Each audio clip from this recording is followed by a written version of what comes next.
Boa tarde a você, sexta-feira, 15 de março, começa agora o Assembleia em Foco, primeira edição.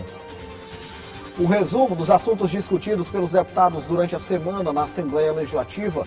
São Luís cedia fórum com representantes da Petrobras e do Parlamento Estadual para discutir a exploração de petróleo no Maranhão. O Dia Internacional do Consumidor e a atuação da Lema para garantir direitos. Você vai ver ainda anunciada a antecipação de benefícios para aposentados e pensionistas. O F1 começa agora.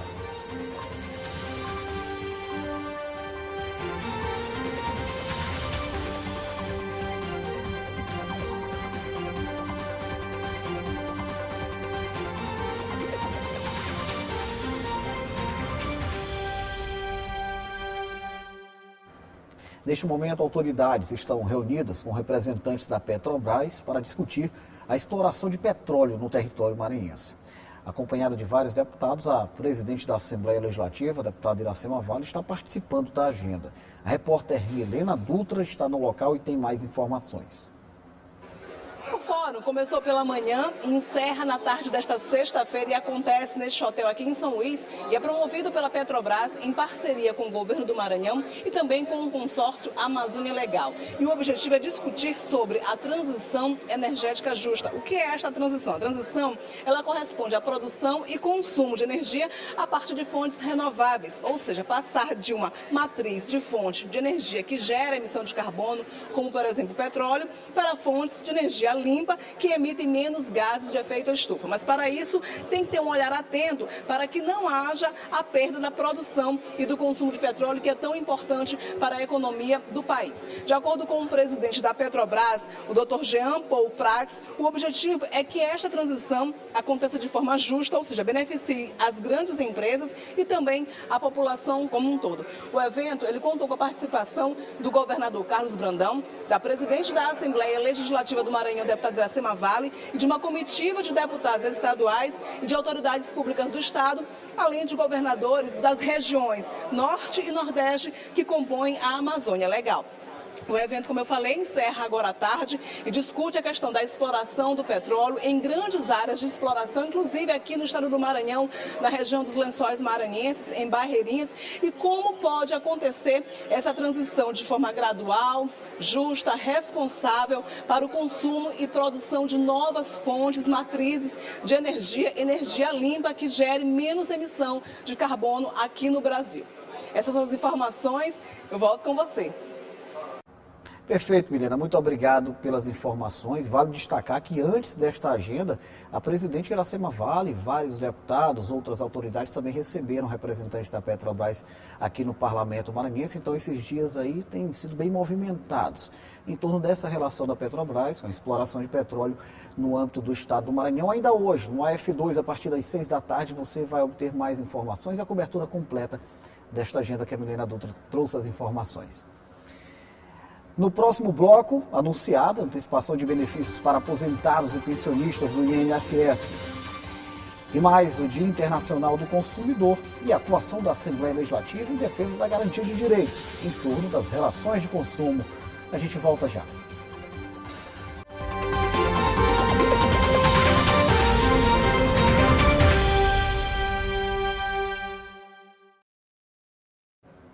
Hoje é o Dia Internacional do Consumidor e nós preparamos uma reportagem com um pouco sobre a atuação da Assembleia Legislativa no sentido de garantir direitos em torno das relações de consumo. Acompanhe. Se de um lado tem consumidores sempre em busca de produtos e serviços, na outra ponta o que não falta é gente querendo vender. E quando esses dois elementos se encontram, temos a chamada relação de consumo. O ideal é que o negócio seja bom para todo mundo, mas não são poucos os casos em que o consumidor se sente violado nos seus direitos. Eu fiz o serviço de vistoria, o rapaz disse que eu estava liberada, mandou eu voltar para casa, que era para eu aguardar o retorno da empresa. Depois que eles entrassem em contato, eles iriam me dizer o que eu teria que fazer depois. Só que eles nunca entraram em contato novamente e aí eu acabei tendo problemas com a documentação do meu carro e tendo que voltar o processo todo de novo. No Brasil, desde março de 1991, o Código de Defesa do Consumidor regulamenta essa relação. A defesa dos direitos do consumidor é uma prerrogativa do Poder Executivo, mas pode e deve ser acompanhado também pelo Legislativo. Tanto que o Parlamento Estadual tem proposto algumas alterações na legislação no sentido de garantir ainda mais os direitos de quem faz a aquisição de bens ou serviços.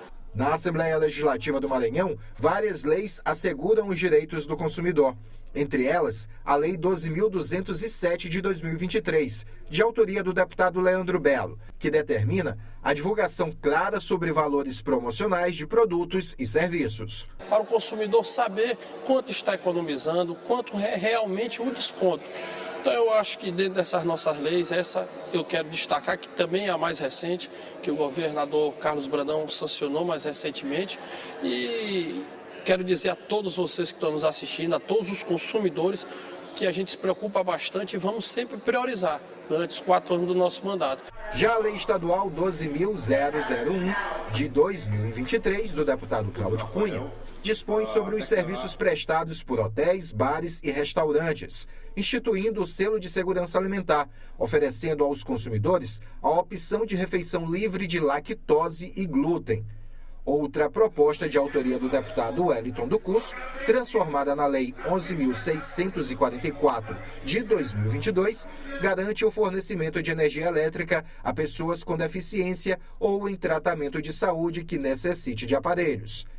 Também está em tramitação o projeto de lei que tem como autor o deputado Neto Evangelista, que cria o Código Estadual de Defesa do Consumidor, já com parecer favorável da Comissão de Constituição e Justiça da ALEMA. As propostas e leis pensadas pelo Legislativo maranhense são ferramentas aplicadas por órgãos fiscalizadores, como o Instituto de Promoção e Defesa do Cidadão e Consumidor, o PROCON. A nossa resolutividade quanto à questão da formalização de denúncias passa de 95%. Então, a 95% dos casos que são denunciados e formalizados ao PROCON Maranhão, nós conseguimos dar uma resolução positiva para o consumidor. O 13º salário deverá ser antecipado para aposentados e pensionistas do INSS. O anúncio foi feito pelo governo federal e o repórter Hugo Viegas tem as informações.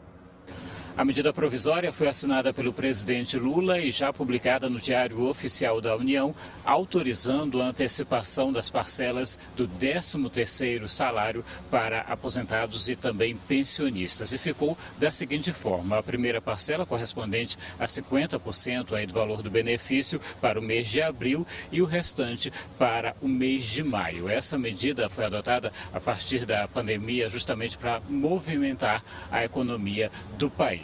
A estimativa é de que 33,7 milhões de beneficiários sejam beneficiados aí com essa medida e o investimento total seja de 67 bilhões de reais por parte do governo federal.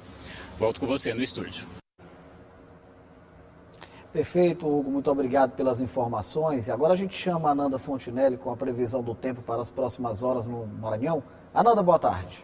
Boa tarde, Ronald. Boa tarde para você. Vamos à previsão do tempo para essa sexta-feira. Olha só, na capital, a previsão para essa sexta é de chuva. Pela manhã já choveu e agora à tarde não deve ser diferente. Os termômetros marcam a mínima de 25 e a máxima chega a 29 graus, com previsão de 20 milímetros de chuva. Já na cidade de Carolina, conhecida como Polo das Águas, na região sul maranhense, os termômetros variam entre 23 e podem chegar até os 31 graus. E o tempo fica fechado, com previsão de sol com tempestades isoladas lá na região.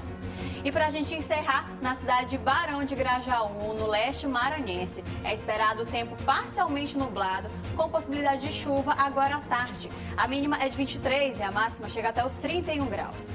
É isso, Ronald. Bom fim de semana e a gente volta a se encontrar segunda-feira. Até lá! Obrigado, Ananda. Muito obrigado pelas informações. Até segunda-feira.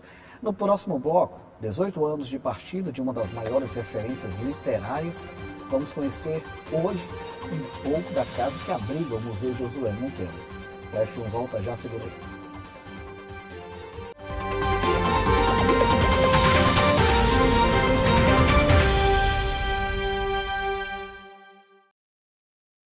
Estamos encerrando mais uma semana de maneira muito positiva, né? Os últimos dias foram bem produtivos aqui no Parlamento Maranhense, com várias agendas, sessões plenárias, solenidades, reuniões também no âmbito das comissões.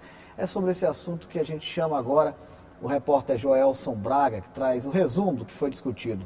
Joelson, boa tarde. Olá, Ronald, boa tarde a você, boa tarde a todos que nos assistem. Ronald, e a semana foi bastante produtiva aqui no Parlamento Estadual. Durante toda a semana tivemos as sessões ordinárias, onde vários temas de interesse dos maranhenses estiveram em discussão. Eu cito aqui, por exemplo, o plano de desenvolvimento da fruticultura no estado esteve em discussão aqui no Parlamento Estadual. Também o tema educação foi bastante discutido esta semana aqui, com deputados fazendo referência à entrega de reforma e novas escolas sendo entregues pelo governo do estado e também a comemoração aqui do Parlamento Estadual pelo anúncio do governo federal que o Maranhão irá receber 4 novos institutos tecnológicos, né, os IFMAs. Também na sala das comissões, várias comissões se reunindo. Eu destaco aqui a Comissão de Constituição, Justiça e Cidadania, que se reuniu e deliberou sobre dezenas de matérias de interesse do público maranhense, né, da sociedade maranhense, mas com iniciativas tanto do Executivo, do Legislativo, quanto do Judiciário. E também a Comissão de Saúde esteve reunida esta semana e aprovou um projeto de lei, né, que garante, né, direitos às mulheres com perdas gestacionais. Também tivemos sessão solene aqui, onde 2 integrantes do quadro, um da Polícia Militar e outro do Corpo de Bombeiros, foram agraciados com a medalha Manuel Beckmann, né, a maior comenda do Parlamento Estadual maranhense. E também a presidente Iracema teve uma agenda bastante movimentada esta semana, a presidente da Assembleia Legislativa.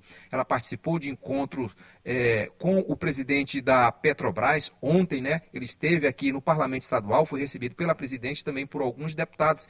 E agora, né, pela manhã, a presidente voltou a participar de um encontro onde estiveram presentes, além do presidente da Petrobras, o governador Carlos Brandão e vários deputados. E em discussão nesse encontro, a exploração do petróleo na bacia equatorial, onde o Maranhão poderá ser beneficiado com essa exploração.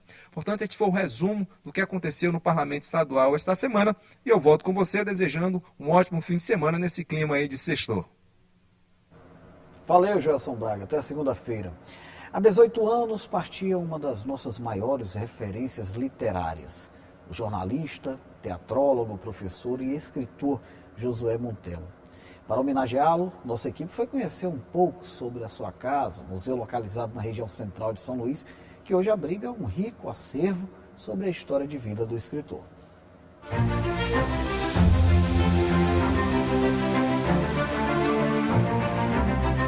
Logo na entrada, o visitante é recebido com a mensagem deixada pelo escritor. Ao doar esta biblioteca ao Maranhão, nada mais fácil do que colocar ao alcance das novas gerações os livros que me ajudaram a realizar a vocação literária que levei daqui, como o privilégio de ter nascido em São Luís. Livros e vocação que geraram uma produção que impressiona e que levou o maranhense Josué Montello ao reconhecimento em vários países. Na casa que leva o nome do escritor e jornalista, é possível ter uma ideia disso. São mais de 50 mil títulos e publicações bibliográficas, 40 mil documentos e 3 mil peças museológicas. Tudo doado por Josué Montello.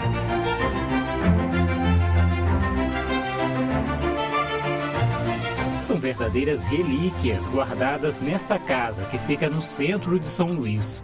Aqui nesse salão, por exemplo, são realizadas exposições durante o ano inteiro, como essa que fala da relação entre Gonçalves Dias e Josué Montello, inclusive com obras raras, como revistas da época da Academia Brasileira de Letras. São várias publicações que demonstram a relação de admiração, como o programa do primeiro curso na instituição e o livro com 20 histórias curiosas sobre o poeta.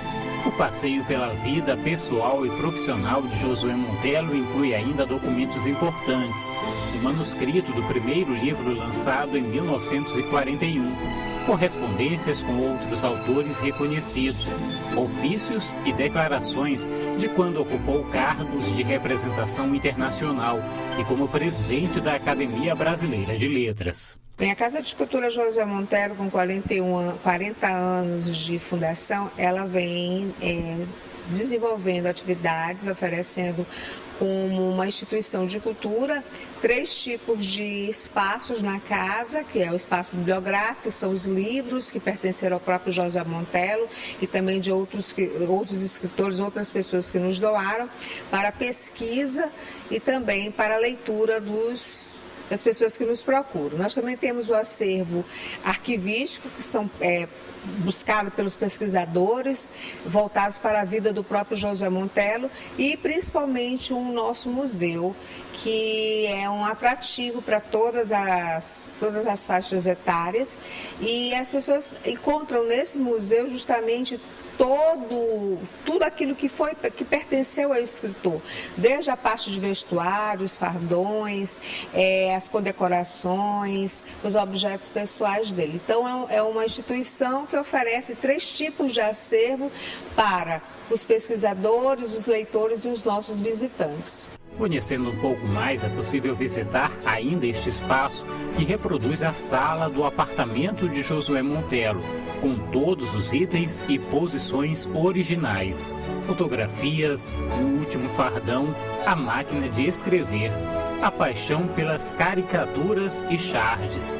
Estilo de vida que buscou a valorização do conhecimento e que ainda hoje desperta interesse e serve de fonte para pesquisadores de diversas áreas. Sim, essa foi a maior preocupação. Quando ele foi homenageado com a criação dessa instituição, que é uma instituição da cultura pública, e que ele teve a preocupação de doar por livre e espontânea vontade esse acervo, a grande preocupação dele era oferecer ao público maranhense tudo aquilo que ele não obteve quando na adolescência, ou seja, uma biblioteca com livros, com acervo de qualidade, um atrativo cultural que aumentasse o conhecimento das pessoas, dos jovens principalmente.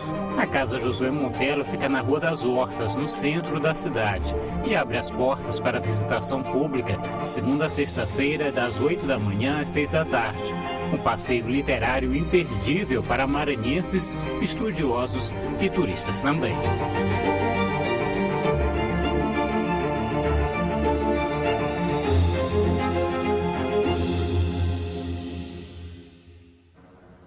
O Assembleia em Foco, primeira edição desta sexta-feira, fica por aqui. Hoje, ainda às 6 da tarde, você tem a F2 com muitas informações sobre os trabalhos no Parlamento Maranhense. Eu agradeço a sua companhia ao longo de toda a semana. Desejo uma excelente tarde, um maravilhoso fim de semana para todos nós. Até segunda-feira.